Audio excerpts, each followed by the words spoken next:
Hi, Marilyn here with Cotton and Chocolate, and welcome to our 2025 mystery quilt. And this one's called Concealed in Colorado. Hey, so I'm happy you're joining us. And this time's mystery quilt is only 4 months, so that means 4 parts.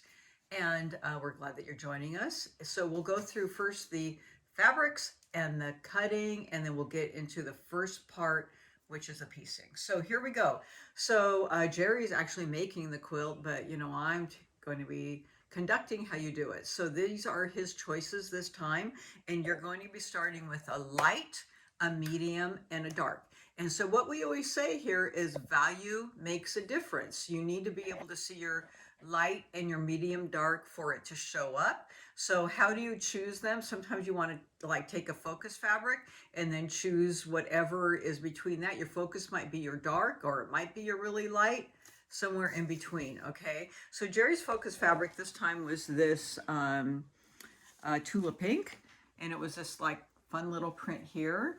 And then he next found a light in the same family that was here, and then kind of a printy dark. So these are his 3 fabrics. Very calming, serene. Okay, right, not. Okay, but anyways, and then you have to decide what size that you're going to be making. And in the top of the pattern, it will tell you the smaller quilt is 48 by 60 before borders. And then if you want to add a 6-inch border, it will turn out to be 60 by 72. If you want to make a larger quilt, it will be 64 by 80 before the borders. And with an 8-inch border, it will be 80 by 96. All right, so there you go. Now, Jerry's making the smaller quilt, and so I'm going to be kind of talking about the steps for a smaller quilt. And the one thing that I suggest is right here in every step, take a snip of your fabric and put it by fabric 1, 2, and 3, so that when you're moving along through the steps, you don't get confused on what you're doing and what you're using, okay? And that just helps every time that you move along, so that when you refer to these little colorways, you can go back and make sure that you're using the right fabric, or you can have them placed in front of you with them labeled, so you don't pick up the wrong fabric, all right? And then here it tells you which one and how much fabric you need. So once you decide what size you're doing, either circle or cross out the one that you won't be using. So here Jerry crossed out the one in parentheses, which indicates the larger quilt, so that he doesn't need to refer to that. And he does that all the way along. In his description, he crosses out the ones that are in parentheses so that he doesn't get confused about which ones are the cutting or the instructions. The other way to do that is take a yellow highlighter and highlight the ones that you want to focus on. Whatever it does to help you keep track of what you're doing is the way to go about it.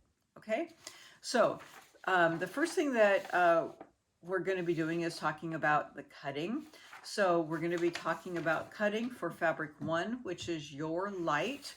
And so the first thing you want to do is you're going to cut. Now I'm going to be referring to the small one. So it's going to be either saying cut 1, or in parentheses is going to be 2 if you're going to do the big one. So I want to be clear about that. I'm only going to say this once. So for us that are doing the small, it will say cut 1. We've crossed out the 2. And for the smaller quilt, you're going to be cutting an 11-inch strip. If you're doing the bigger one, it's going to be 14.5. This is the only time I'm going to differentiate it. And then other than that, I'm only going to be referring to the small quilt. So this one, it says cut 1 11-inch strip. And I have it here. I've already sewn it. Well, I haven't. Jerry has, but I'm going to pretend I did. Here's my 11-inch strip. So cut 1 11-inch strip. You're going to set it aside with fabric 1.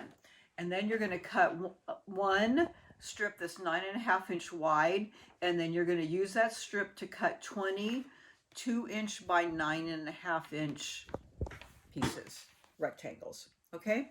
And then you're going to cut. It says either 4 or 5 strips, 4 1/4 inch wide. 4 1/4 inch wide. Okay, you will need the larger number of strips if your fabric is narrower than 42.5. In this case, the fabric was narrower, so we needed to have 5 strips. Okay, And you're going to do those 4¼ inch wide, and then you need to cut 40 4¼ inch squares. And here they are. Okay. And then you're going to cut 2 strips 3½ inch wide, and you use those strips to cut 20 3½ inch squares. And here they are. Okay. And then you cut 3 strips 2-inch wide.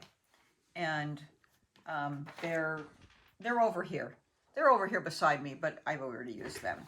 For fabric 2, which is my medium right here, you're just going to cut 8 2-inch strips. And they're over to the side because we've used them, 2-inch wide. And then for your fabric 3, which is your dark, you're going to do exactly the same cutting as you did for fabric 1.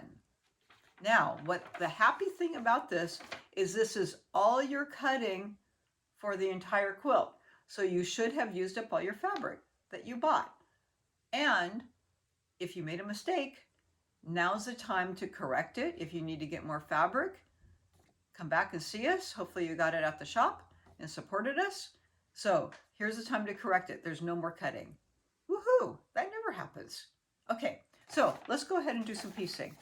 The first thing that they talk about in the piecing is sewing test for seam allowances. So they have you sewing 4 strips together. This is the way I always do it. So you can listen to me or you can listen to them, whatever you want to do. But I always test my 1/4-inch seam.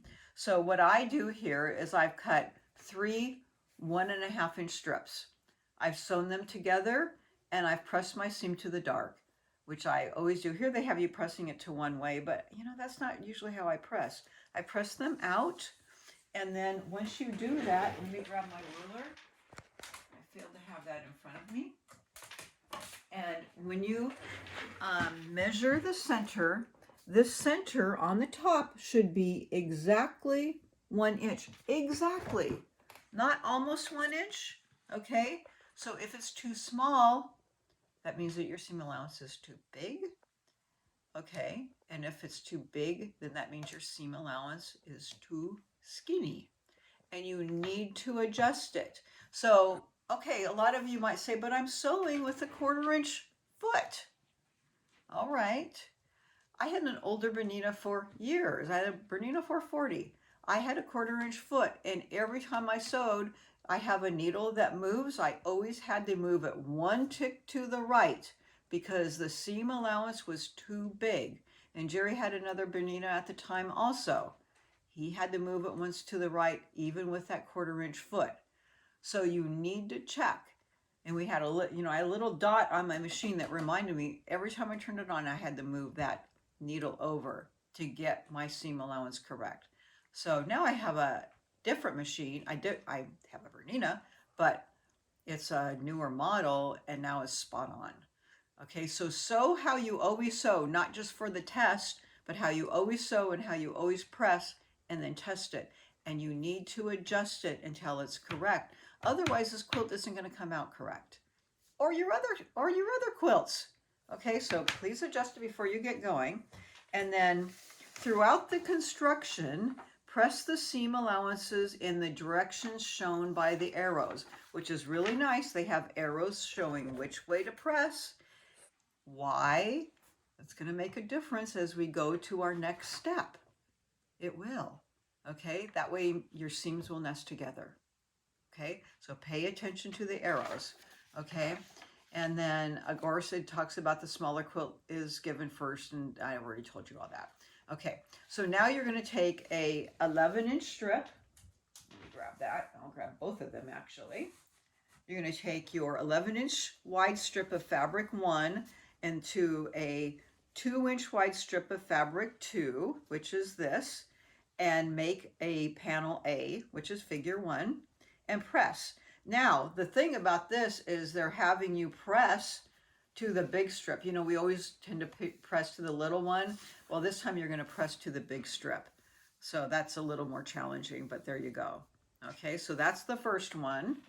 And then you need to measure this, and this needs to be 12½ inches wide. If yours does not measure to that, adjust your seam allowance and restitch. Oh, that's a really nice way to put it, isn't it?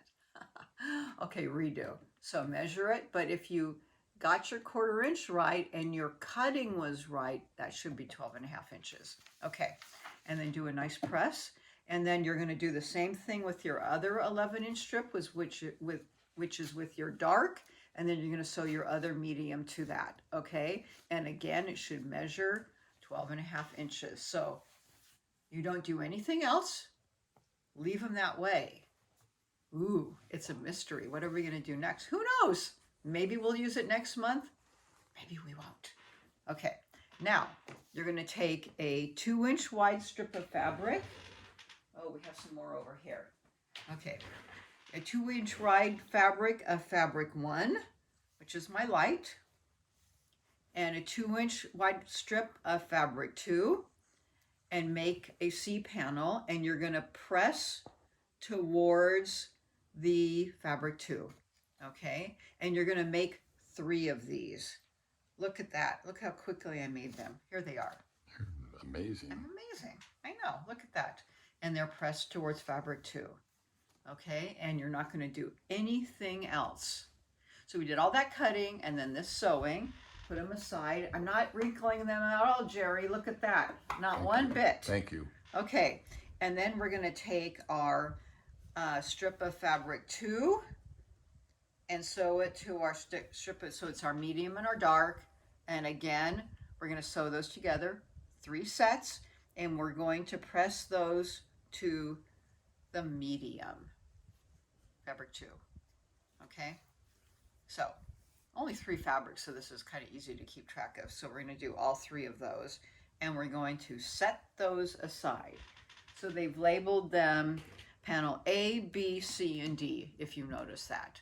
So you might want to mark those so that when we get to the next step, they're going to say, grab panel A, and then you're going to know which one is panel A.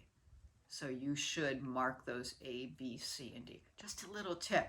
So when we get to the next one, can you guess what the quilt's going to look like yet? Oh, I think I can. No, I can't. I have no idea. I don't know what the quilt looks like. So have fun, get ready, get your cutting done, get this first bit of sewing done, and very exciting. We'll see you next month for step 2. Which comes out on? Which comes out on March 1st. Thank Have you. fun. We'll see you then.